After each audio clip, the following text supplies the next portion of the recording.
Hi, everyone, and welcome to episode 224 of the Medieval Podcast. I'm Danièle Sobalski, also known as the 5-Minute Medievalist. I don't know about you, but I'm finding it hard to believe that we're here again at the end of another year. 2023 was an eventful year in world history, and it marked the 4th year of the Medieval Podcast, a project I never imagined would last this long or reach so many amazing people. I've had an awesome time learning new and interesting medieval history each week, courtesy of my truly lovely guests, and I hope that you have too.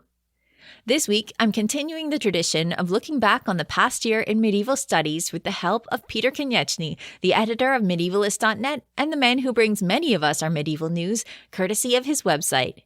So stay tuned for a look back on some of the biggest news stories of the year, coming up right after this. Well, welcome, Peter, to another edition of the year in medieval studies. Welcome back to a year in review. Thank you so much. Thanks for having me. It's our annual tradition. And you are much more plugged into the news than I am because I don't know if people know this, but you are now the brainchild behind all of Medievalists.net stuff. And you are the guy who does the news posts. So when people are reading the news on Medievalists.net, this is all you. You are the man. Well, I'm a newsie to begin with. First thing I wake up is like, hey, what's in the news today? But then I kind of try and keep a good eye on what's happening in the medieval world. And at the same time, try and post some news on Medievalists.net. Thankfully, there's lots of universities and museums that are putting out lots of great news and get us to do the easy part of Medievalists.net is to do that. So the fun part, it's the joyous work for you, right? Exactly. There's always like a ton of discoveries. I don't think a week goes by without some archaeological news, which is a lot of fun. When people want to find news on Medievalists.net, do you have a tag for that, or are they just seeing it as it comes up? We have different categories. So one of them is news, separated from like the articles that we write, we call features. So yeah, you can fold that news thread. It's funny enough, over the last couple of years, Google now indexes our news pieces as news, which is really great to see.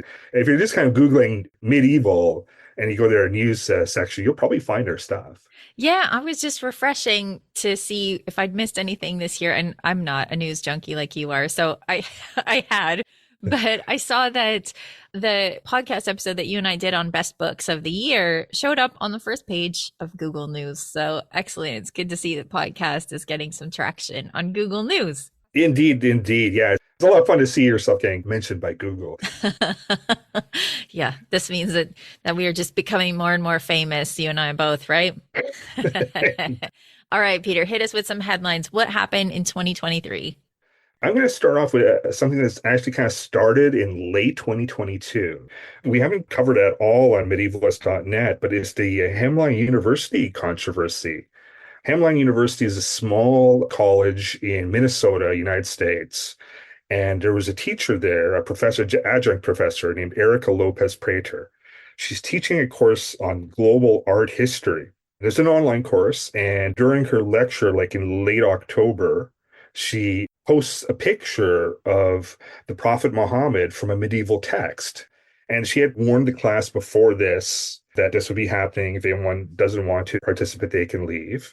But after the class, one student complained. And this all led to her being dismissed just around the end of the year. So this is all happening late December. And it kind of explodes over the next few weeks on social media and media as a lot of university professors are decrying like this lack of academic freedom.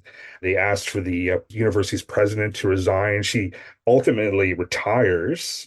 And the latest news on this is that there's a lawsuit by Prater against Hamline, and that's just been allowed to proceed. Like the last news I saw, it was in September, where a judge threw out part of her claims, but kept one important claim on religious discrimination against her. So she may be successful in suing the university. That is a really tricky one because I've taught in post-secondary, and I know sometimes we deal with things that are very difficult, and we really do our best to mitigate any discomfort that the students might be feeling. And it's so hard because this is such an important part of religion for some people. And yet at the same time, do you cut it completely out of a course that's talking about global religion and trying to show this in art? It's the type of thing where everybody can have a hot take on it, but I was not in the room. So I'm not going to say She was definitely wrong. She was definitely right. But I do know this is something that people do come across as a challenge when it comes to teaching stuff. Because is it better to show this art or not to include? Because you don't want to not include important parts of Islam in a discussion of global art. So yeah, it's a tricky one. And I guess we'll have to find out what the judge thinks of this. But Peter, you know the actual manuscript that they were looking at, right? Can you tell us about that manuscript? Yeah. It's a work called The Compendium of Chronicles by Rashid al-Din. And he writes in the early 14th century, but there's been like several manuscripts that were made of that in the 14th, 15th, even 16th century. And they all have these depictions of the Prophet Muhammad. I'm pretty sure she's made use of the one that was from the University of Edinburgh because that's online. And at that time, it was actually fairly widespread to have depictions of Muhammad in works like this. This is not like some kind of fringe movement in the Islamic world. This is royalties from Persia, Iraq, the Ottoman Empire that were commissioning these manuscripts and created by like learned people within that society. And in Islam today, especially in Sunni Islam, it's very against the faith to have any depictions of Muhammad because they believe it could lead to idolatry. You know, you have an image of him, you may go to worshiping him. This is something that Christianity has dealt with, like the iconoclast controversy in the Byzantine Empire, Right. which lasted, hundreds of years.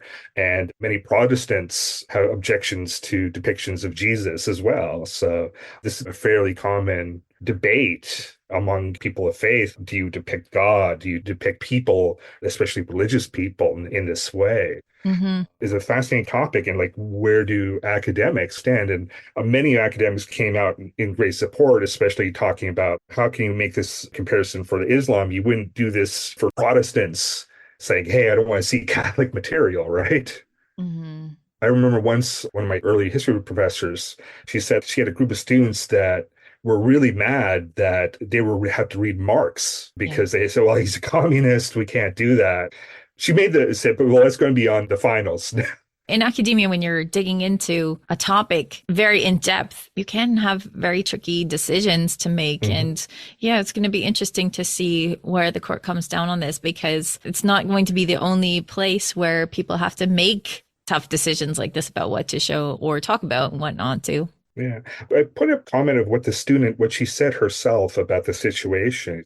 I'll quote her: as a Muslim and a Black person, I don't feel like I belong, and I don't think I'll ever belong in a community where they don't value me as a member and they don't show the same respect that I show them.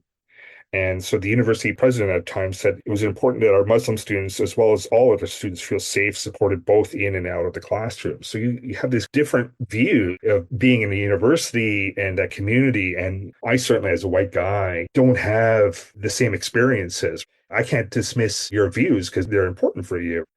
Mm-hmm. And it's important to recognize that people have feelings about these topics, big feelings. Mm-hmm. And yeah, it's a difficult thing to navigate. So I guess we'll see where that ends up when it gets to the court system. I assume that she'll win the court case because it's that far along, or at least get a settlement. But Prager herself hasn't really commented about this from her opinion, which I think is probably wise on her part at this stage. Yeah.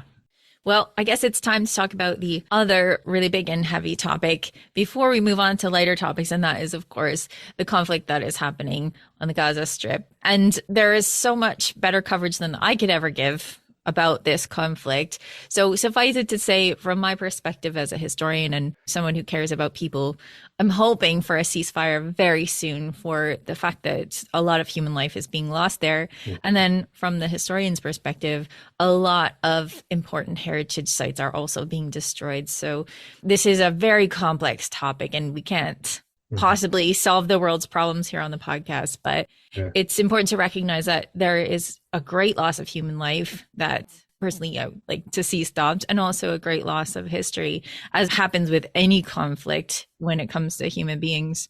Yeah, it is. It's incredibly sad to see it from like our historian's perspective. We see the destruction of places, destruction of history, which is often a use and weapon in war. I think we saw a lot of that in the Armenian-Azerbaijan conflict that's happened over the last couple of years. We saw it definitely in Syria as well, the Syrian civil war, where heritage sites like Palmyra was attacked deliberately is increasingly sad. And I think as historians, we see these echoes of history of conflict, of people dehumanizing each other. And you have this sadness, like this thing doesn't seem to end, right? Yeah.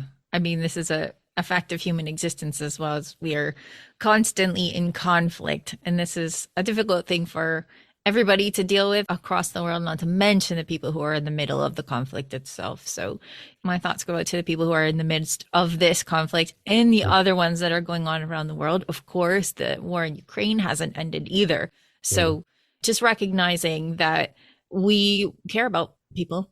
We want them to be safe. And we also want the historical sites to be safe as well. So Mm-hmm. what else is there to say about this? Just that personally, I'd like there to be a stop to the loss of human life. But Yeah. as a historian, I know this is also something that is a lot to ask for Christmas, for sure. Yeah, I definitely agree with that. All right. So moving on to topics that are not quite as heavy, while recognizing that these topics are always in our hearts. What's going on otherwise this year in 2023 on the medieval stage? Well, I have one that's still heavy, which is the British Library.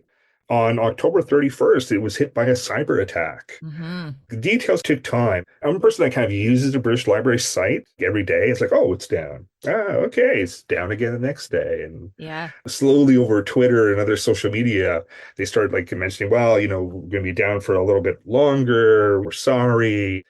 It came out that they were actually hit by hackers, a group called Rhizida, who put up the information up for auction on the dark web, Mm. basically for 20 bitcoins, the starting bid, which is worth about $800,000. You could get leaked, and it included the HR database. This not only shut down their website, but also like the internal computer systems. People said like you literally can't request or retrieve any materials in the British Library with the exception of what's on the main floor. Mm. And therefore, as one person called it, like it's like now become a glorified cafe and bookshop. Yeah, I mean, it's not just people going in to get an old copy of Curious George off the shelf. Like, this is a massive institution that is so important for all of us as historians, for sure. And also people who are interested in literature and, well, every topic is a library, but it's so difficult to express what a big, big deal this is. And yet it hasn't really made a lot of waves, at least in the public. Yeah, the news is really kind of filtered out just because there hasn't been really much to say. But I noticed in the last couple of days, people have been more commenting on this loss of going to the British Library and it being a ghost town where once it was a thriving place of learning, really. From the online perspective, their entire database of manuscripts are now offline. And it's one of the largest in the world. I certainly use it. Fortunately, there's one database that's not part of the British Library's computer network where you could purchase manuscript images. And that's still up. So there's still one place you can get images, but it's not the best place to look for it. And obviously doesn't contain everything. But yeah, it's been a tough blow, and this is something that's probably going to last months longer. Yeah, it's an incredible outage and really surprising that it hasn't been bigger news. But I guess no news is no news when you're just waiting for this to be solved. There's nothing really new to report except for the fact that there's a massive pile of information that we can't access, which is a big deal. One of those things that you don't imagine is going to happen until it happens. Running medievalist.net, this fears like one day there's going to be a big problem. I have someone else that takes care of all the back end stuff of medievalist.net, and there's quite a lot with privacy, regulations, security, things like that. I can fully understand how the British Library website is going to take months to be repaired. Uh, we're giving you all these sad news. Well, give us something else, Peter. Is there something that is more uplifting that you found this year? Yeah, the debate over Beowulf. We all kind of know this story is penned in a manuscript from the early 11th century. Don't know exactly when or why it's there. So people have always been speculating. on why do we have Beowulf? And so there was a recent article this year from Richard North, and he puts up this idea that it would have had to have been written in the early part of King Canute's reign, which starts in 1016. He says it doesn't make sense to be earlier just because the material is so pro-Danish, right? Yeah, that's true. He kind of figures that it was put in a particular manuscript for maybe Canute himself or a Danish nobility that's in England, in part because it's thrown in with other kind of fun stories like the Wonders of the East. Mm-hmm. Could have been like light reading. But he also puts this other theory out that Canute may have had a second copy of Beowulf that he took with him to Denmark in 1019.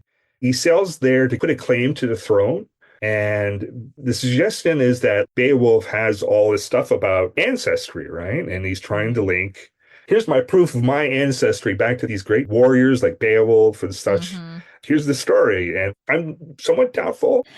There's no evidence of this second copy, but it'd be great if someone like, hey, we had all this monastery all this time in Denmark. Yeah, it's hard to say because it is in a compilation.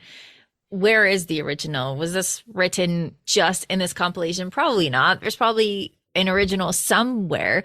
But what people may not realize if they're not familiar with this is that Beowulf is an incomplete poem. There's a big section missing from the middle of it, and that makes it really difficult to speculate at all about it. So I think people are going to keep speculating for a long time. It's great to have it be part of a much larger story. Is this the case? I don't know. Yeah, Beowulf is not just a story, but a political text. And it's really fun to speculate because people love the story so much. Where is its origins? Who are these people? Who are we talking about? Mm-hmm. Any of this real? Well, the dragon part is definitely real. I think we can say that for sure. No? For sure. Hey, I saw the 13th Warrior. Yeah, there you go. I mean, these are always fun thought experiments. I haven't read this article, so full disclosure, I don't know what the argument is. And this particular period is not one that I'm super solid on anyway. But yeah, it's fun to think about the impact of these things, especially because when you look back on it, because it is the sole surviving copy of this poem, it has a lot of significance. So it's interesting to read back and see, was it as significant back in the day? Maybe, or maybe it was just a cool story in a book. Yeah. People debate everything, like even the first word. I had a person, I think last year, wrote a piece just on that word and like the different ways to interpret that single word. You just love it. I know that this is the biggest stumbling block for translators of Beowulf because the rest of the Old English is relatively straightforward, but this one word, what does it actually mean? How do I translate it? Yeah. And I remember the Seamus Heaney version that was controversial at the time. I think it starts with so. And people lost their minds. So yeah, Beowulf is going to keep being controversial. And I think there's going to be always some speculation about where it came from and what it means. Exactly. Fun stuff.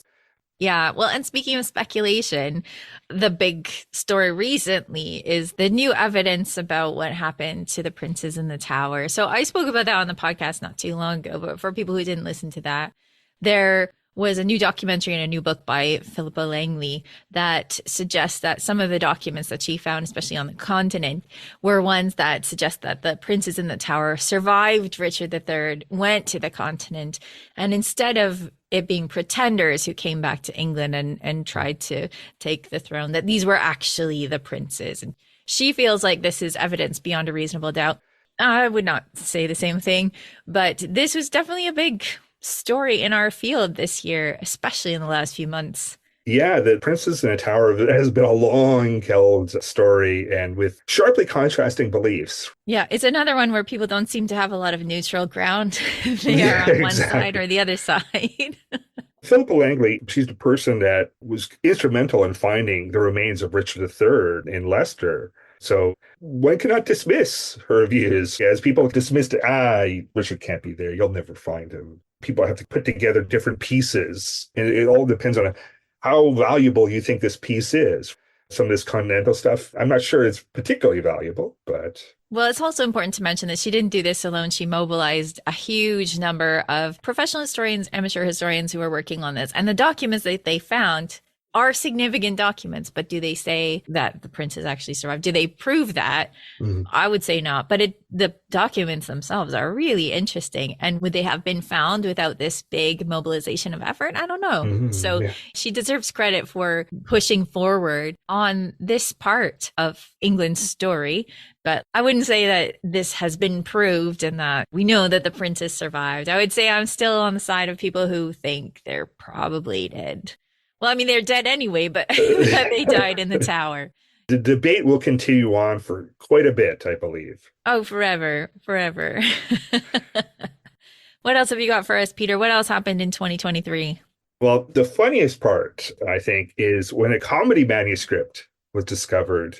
James Wade of Cambridge University is doing some research at the National Library of Scotland, and he kind of accidentally makes use of another manuscript that's there. How do you accidentally start looking through another manuscript? Oh, you took the wrong one. Yeah, or you just saw one that looked cool, felt cool, smelled cool. Come on. And he comes across this text, and a person writes, "It's by me, Richard Haig, because I was at the feast and did not have a drink." Mm-hmm. And he proceeds to write, this is around 1480, a set of kind of stand-up comedy that a minstrel was doing in northern England around the time.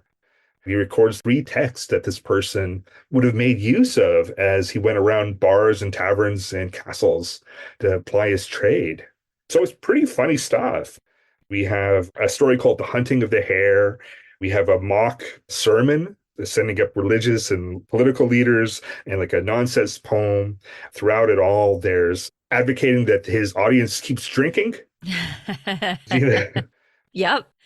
Well, this is the type of stuff that it's really hard to retrieve because it is oral and it is silly. And people don't necessarily want to spend that time writing on parchment, something that is just silly or meant to be kind of ephemeral, just something that people are saying at this particular feast or by somebody who may not be important. It's not necessarily the stuff that gets written down. So when it does, it's a treasure.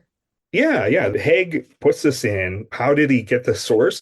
Maybe got it from a writing aid from the actual minstrel. And then is it something worth it, right? Like, is it something worth recording? Is like local humor, not a particularly important person who's a teacher for a minor nobility. But it's fascinating, again, to have this bit of like, here's what was funny for audiences. The way, Wade describes it is very much text. You can tell that it's supposed to be someone talking to an audience. Mm-hmm. I'll give you a little flavor of it, though. The Hunting of the Hare is a hunting story gone awry, a rabbit hunting story gone awry, involving 2 peasants. One's called David of the Dale, and the other is Jack Wade, and they go out rabbit hunting. But this rabbit is like the one from Monty Python, the killer rabbit of Cabanog. Mm-hmm. This is me trying to read Middle English. Here we go. The hare thought she would outwin and hit Jack Wade upon the shin, that he fell upon the back. Out, quoth Jack, and alas, that ever this battle begonnen was. This is a sore note. Jack Wade was never so feared as when the hare tread on his beard, lest she would have pulled out his mouth. Killer rabbit indeed. So fun stuff. All right, I'll put up the drinking stuff. Drink to me, and ye to be, and had to be a coppery, to put a great black bowl in the hond, and full of good ale. And goes on and on. So lots of drinking was involved in this, which probably made the humor even better. Yeah, of course.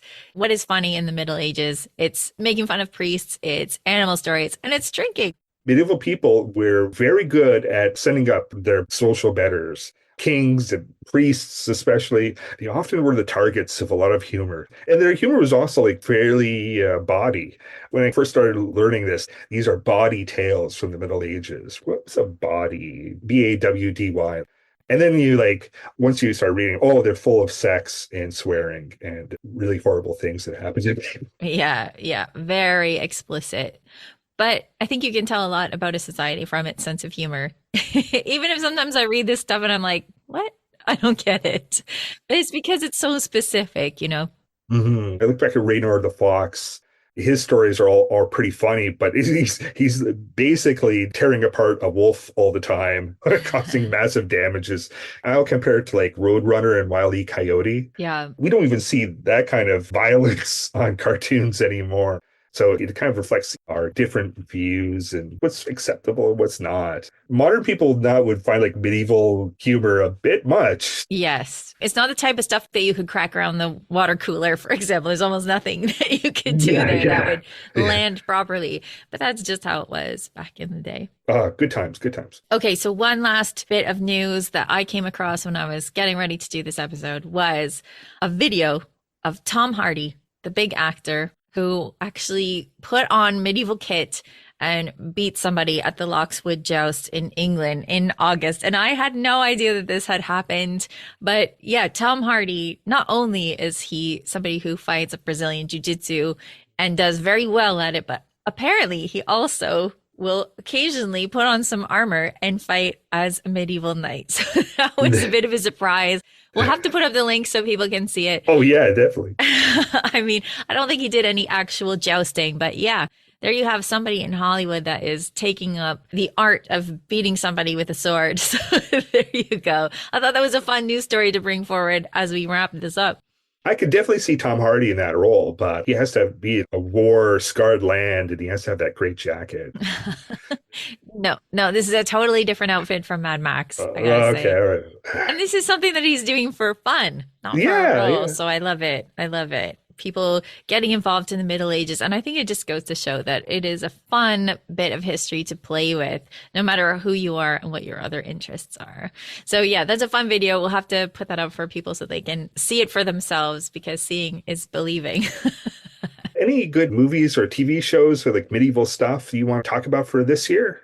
There is a new one out, and I can't remember the name of it. It is a new King Arthur story, and I think it's based on another Bernard Cornwell series, and I cannot remember the name of it, so we'll have to find that and put it in the show notes as well. So if you are into his style of medieval fiction, where it is hyper violent, I gotta say, I almost made it through the first episode. I didn't quite finish it, and I might come back to it because I do love Arthurian stories, but it is very violent.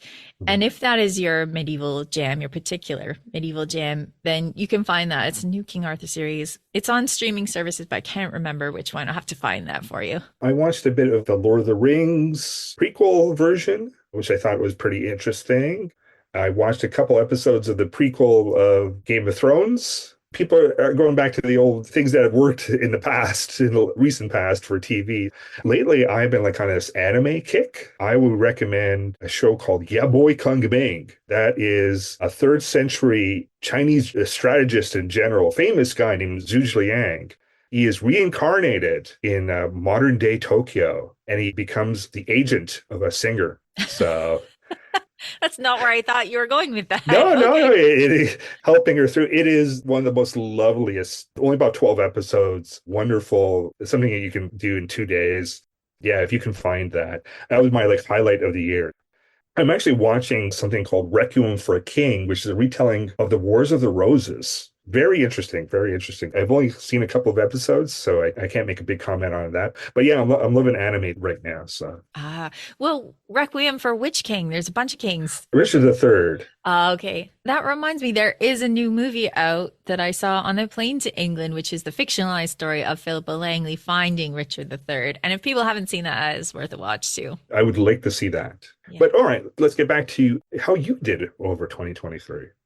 2023 was an interesting year for me, and the big highlight of it was my trip to England, because I gotta tell you, that was fabulous. From my time at Chalk Valley to my time at the University of Leeds for the Medieval Congress and my time in London, I was constantly having conversations and drinks and good food with medievalists from start to finish. And it was just amazing, because I think that many of us, I mean, there's a whole association called the Lone Medievalist, and many of us are almost isolated. You and I live close by each other, but many of us in North America, I think, are not really close to sites or places or maybe people that are doing a lot of the public history. So It was really, really awesome. And I met a whole bunch of cool people. So that was amazing. Chivalry and Courtesy came out in the fall, and it's just come out on audiobook. So if people prefer audiobooks, it's just dropped.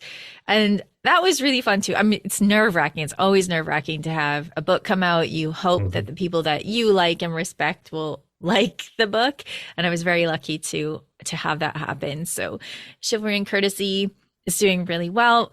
And I just got news from the publisher that the Monk book continues to be one that people are enjoying and getting hold of. So that's really excellent. And then actually the last few weeks has been just a massive amount of work that I've done that I can't talk about yet.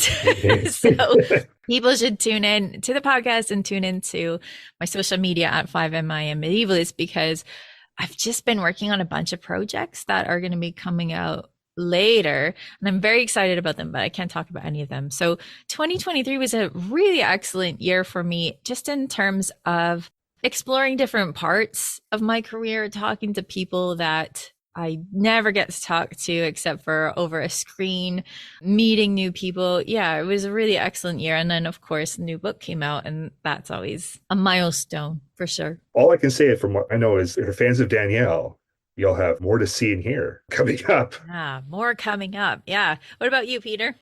Medievalists.net had a really up and down year. First of all, there's so much competition, so many other great websites that are doing history content.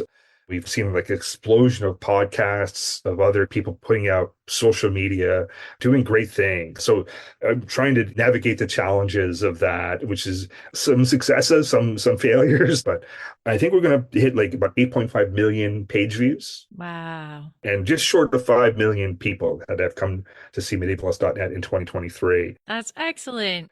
So I'm very proud of that. I loved being at Leeds as well for that conference, getting to see some historical sites as well. You don't get to see too many of that in Toronto. Not too many castles except for Castle Loma. And I'm very proud of some of the things I've been able to write. I just finished this piece on medieval wedding dresses, which, I thought was a fairly well done piece. Kind of a weird topic, but I'm really happy with that. And I'm really happy that we co-hosted 2 conferences. One's happening actually tomorrow, that's on Christmas in the Middle Ages. And the other was on Easter in the Middle Ages, that we co-hosted with a university in Crete and a Byzantine journal. So having to do that has been a lot of fun as well. And although I don't do too much on it, I quite like opening it up into that domain. And just hearing a lot of feedback as well from the audience is gratifying. You mean the audience of Medievalists.net or what? Yeah, like Medievalists, we go to conferences, we take part in things. I just saw this TikTok. This person said, hey, this lecture of mine is on Medievalists.net. And she says, I remember I was an undergraduate and graduate student, and I turned to Medievalists.net, and it was a real great source. And I'm really proud to be on it now. And oh, I feel touched. Yeah. I actually just finished writing a history of Medievalists.net for a collection of academic essays.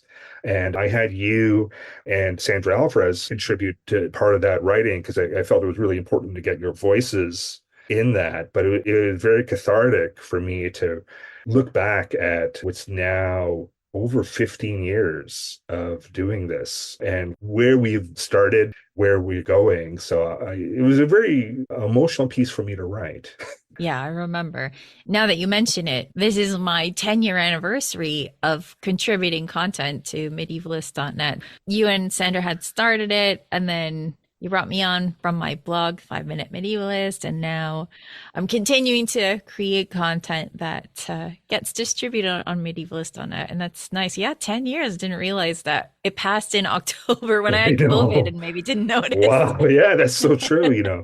I think for doing this, it's not necessarily writing the history, it's meeting people and becoming friends and things like that, and seeing that evolution and changes with other people and what they're doing. And so I love all the great things that you're getting to do over these last 10 years. You've gone from a blog to one of the great medievalists of the world, right?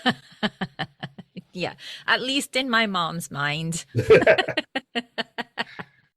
Yeah, it's been a fun journey. And I mean, I owe a lot of my profile to Medievalist.net amplifying it. So yeah, it's been great. And 2023 has been a great year. Yeah, it's been fun. I'm looking forward to 2024. So like a ton of projects that I want to do, and we'll see where the website goes. Yeah, onwards and upwards. And from you at Medievalist.net, from me at the Medieval Podcast, we hope that everyone has a very happy and healthy rest of 2023 and an excellent start to 2024. Yes, happy holidays, happy New Year. Thank you to all of you who have supported my work and that of other indie historians through Medievalist.net's Patreon page this year. I hope you've been enjoying your subscriptions to the Medieval Magazine and Medieval World Magazine, as well as the ad-free versions of Medievalist.net and this podcast. And if you're a member of the book club, I hope you'll enjoy the 2 of my books featured in December and January, courtesy of Abbeville Press. If your New Year's resolution is to support your favorite podcaster through patronage, I hope you'll check out patreon.com/medievalists. For everything from years to beers, follow Medievalist.net on Facebook or Twitter at Medievalists. You can find me, Danièle Cybulski, all over social media at 5MIN Medievalist or 5 Minute Medievalist. And you can find my books at all your favorite bookstores, where you can get hold of Chivalry and Courtesy, Medieval Manners for a Modern World, now out in hardcover, ebook, and audiobook. Our music is Beyond the Warriors by Guy Frog. Thanks for listening, and have yourself a wonderful end of 2023.